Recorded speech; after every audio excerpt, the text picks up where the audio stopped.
Good morning. It's Friday, April 10th. It's Sheriff Donnie Youngblood. There's a couple things I want to report to you today that may be of interest to you. First of all, the staff of the Sheriff's Office, I couldn't be any prouder than I am. These young men and women are going out and they're doing the job, and they're you hear it all the time. They're running towards a gunfire. They're running towards gunfire that they can't hear.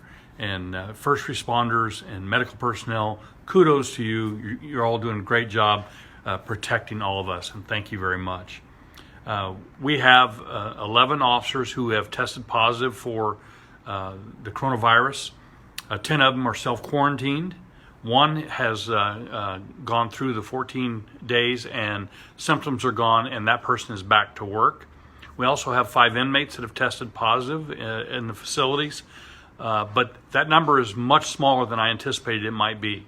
So I think we're looking good. I think we're seeing light at the end of the tunnel.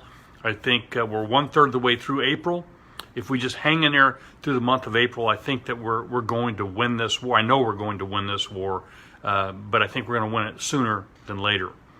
This week we've been on a couple conference calls that might be of interest to you. Both the President of the United States was on both calls. He addressed us the first call. He addressed first responders, and he asked us to thank each and every one of our officers that are out there doing what they're doing and doing an enormous amount of work under an enormous amount of pressure. So, Mr. President, thank you for that, and my officers, thank you for that acknowledgement. The second one, the second conference call had the President, the Vice President, Pence, and it also had the First Lady, and it was about mental health and suicide and the potential of problems that we could have during the self-quarantine period where we're staying in.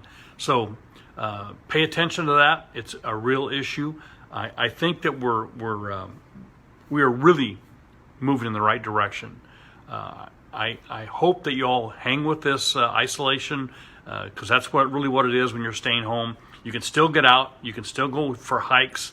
You can still get out. And the next 7 days are going to be beautiful days to get out and hike. Maintain your distance. Social distancing is so important, and we're seeing it become extremely effective. Remember, keep washing your hands. Do all the things that we've talked about, and we're going to win this war. So hang in there, and I'll see you next week. Have a great weekend.